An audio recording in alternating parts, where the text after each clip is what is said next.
안녕하세요. 기능학하는 피부과 전문의 신아라입니다. 아주 찬바람이 많이 부는 정말 한겨울이죠. 이럴 때 제가 진료실에서 많이 만나는 환자분들 중에 많은 분들이 입술 문제로 오시는 분들이 많아요. 화면에 보여지는 사진을 보면서 이거 내 입술인데? 하시는 분들도 있을 수 있는데 갈라지고 부르트고 각질도 막 일어나고 입술에서만 그러다가 입술 주변까지 굉장히 심하게 돼서 오시는 분들이 많거든요. 제가 오늘은 입술에 대해서 겨울철에 왜 이렇게 문제가 많은지 그리고 어떻게 하면 되는지 한번 같이 알아보도록 하겠습니다. 일단 지금 그림을 보시면 왼쪽에 보여지는 거는 우리가 알고 있는 일반적인 피부예요. 그리고 오른쪽은 입술 피부거든요. 이게 겨울철마다 그리고 특별히 다른 피부는 괜찮은데 입술에만 반복적으로 문제가 자꾸 되시는 이유가 여기에 다 비밀이 담겨져 있어요. 비교를 해서 보시면 일단 각질층의 두께 자체가 일반 피부에 비해서 입술 피부는 굉장히 얇죠. 그래서 우리가 입술 피부가 조금 붉은 거예요. 왜냐면 안쪽에 있는 혈관 조직이 잘 비쳐 보이기 때문에 붉게 보이는 거거든요. 각질층이 하는 일은 내부로부터 피부를 보호해주고 그 각질층 세포 사이사이를 아주 좋은 그 물질들이 채우고 있어서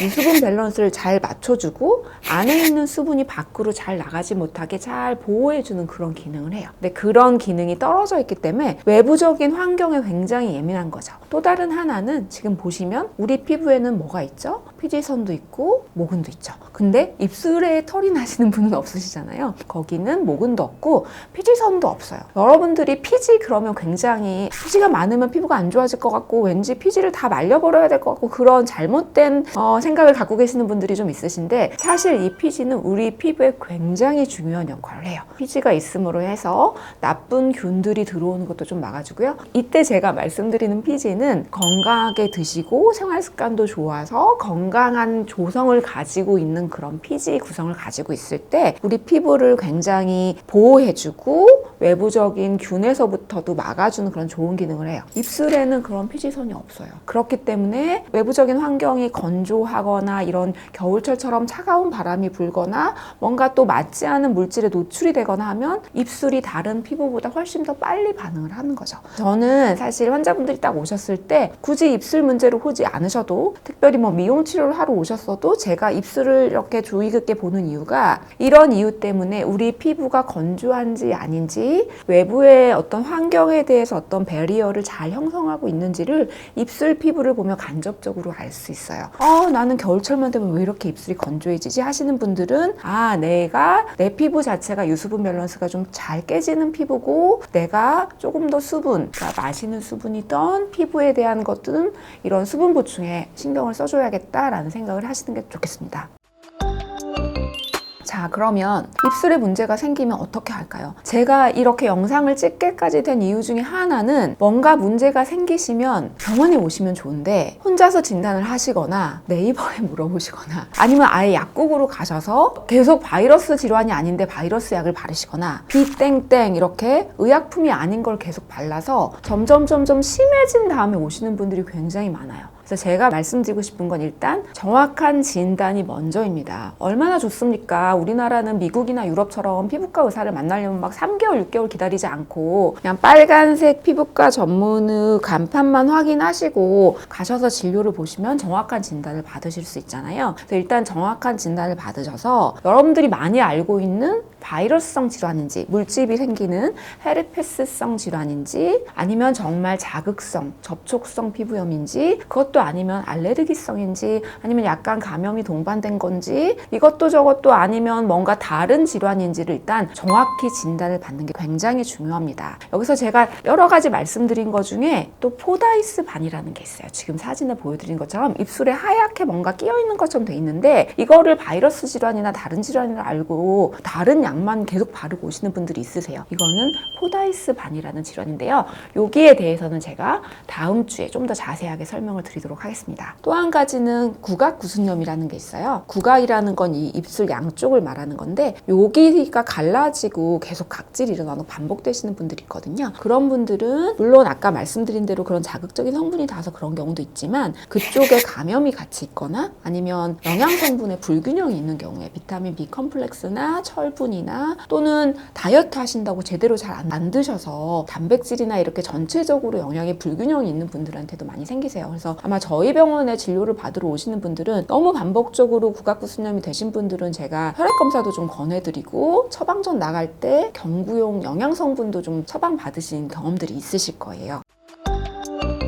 자, 그러면 이제 정확히 진단을 받았을 때, 그리고 진단을 받고 나서 치료를 했지만 그 다음에 좀 입술을 건강하게 유지하고 싶을 때 어떻게 하면 되는지 제가 하나씩 말씀을 드릴게요. 첫째, 입술이 자극되지 않게 잘 보호해 주셔야 돼요. 자극적인 음식도 좀 피하시고 치약 같은 것도 닿지 않게 해주시고 특별히 립스틱 같은 걸 좀 자제해 주시는 게 필요합니다. 립스틱 더마타이티스라는 용어가 있어요. 한국말로 표현하면 립스틱 피부염 정도 되겠죠? 그 말은 입술에 닿는 어떤 화장품 성분으로 인해서 계속해서 반복해서 자극성 피부염이나 알레르기 접촉 피부염이 생기는 거예요. 그 원인은 그 안에 들어있는 색소, 방부제, 니켈도 있어요. 그러니까 금속 알러지가 있으신 분들은 특히 더 그런 화장품 사용에 주의하셔야 되고요. 그다음에 향료, 그다음에 여러분이 건강하다고 알고 있는 그런 프로폴리스 같은 것도 접촉 피부염을 잘 유발할 수 있다고 되어 있습니다. 그러니까 일단 입술에 문제가 생기면 거의 아무것도 안 바르시는 게 제일 좋고요. 화장품만 피하면 되느냐? 그렇지 않죠. 우리가 하는 가글 할 때 쓰는 마우스워시, 거기에도 되게 화학성분 많이 들어있고요. 치약에도 굉장히 여러 가지 화학성분이 많이 들어있기 때문에 양치질 하실 때도 입술 피부가 조금 예민하신 분들은 피부에 닿지 않게 하시는 게 좋겠고, 음식물도 원인이 될 수 있어요. 그래서 음식물에 의한 경우는 대부분 특징적인 소견이 입술에만 딱 포함되지 않고 입술 주변에도, 그러니까 음식물이 닿는 주변까지도 피부염이 같이 생기는 경우가 많습니다. 그렇게 주의사항도 잘 지키시고 또 적절하게 피부과 전문의 선생님을 만나서 진단을 받으시고 필요하면 약도 좀 바르시는 게 좋아요. 약도 바르고 경구복용약이 필요하면 경구복용약도 드시는데, 제가 하나 더 말씀드리고 싶은 거는 아까 제가 뭐라고 말씀드렸죠? 처음에 피부가 스스로 보호할 수 있는 배리어 기능이 다른 피부보다는 조금 약할 수밖에 없다고 했잖아요. 그래서 그거를 조금 도와주면은 입술이 좀 빨리 회복하고 다시 또 피부염 생기는 걸 좀 막을 수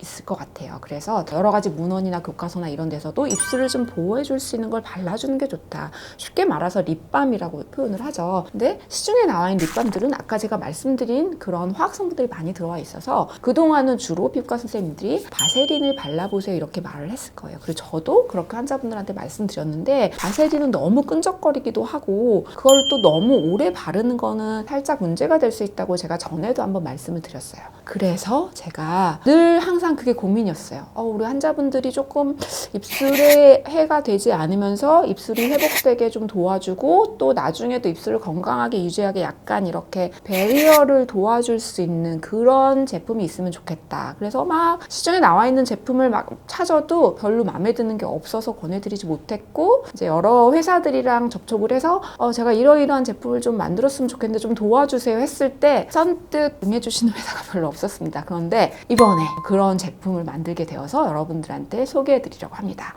바로 이 제품이에요. 립쉴드라는 제품. 요거는 저도 파우치 항상 넣어가지고 다녀서 오늘도 이제 촬영할 때 제가 꺼낼 수 있게 되었는데요. 이 제품은 시중에 나와 있는 제품보다는 그런 입술에 자극을 주거나 알러지를 유발할 수 있는 성분이 거의 들어있지 않고요. 방부제 성분도 거의 없어요. 그리고 감초 추출물 에녹솔론이 들어있어서 항염 효과도 있고, 보라색 꽃이 유명한 보라지 꽃의 씨앗으로 만들어진 그런 오일 성분이 원래도 피부 장벽을 좋아지게 하고 염증을 줄여주는 효과가 있거든요. 그래서 그 성분까지 들어있고 자극은 전혀 되지 않아요. 제가 이 내용을 이렇게 영상에서 길게 말씀드리는 이유는 제가 원내에서 환자분들한테 많이 권해드리고 있는데 이렇게 자세하게까지 설명을 해드릴 여유가 잘 안 돼서 영상에 한 번 더 언급해 보았습니다.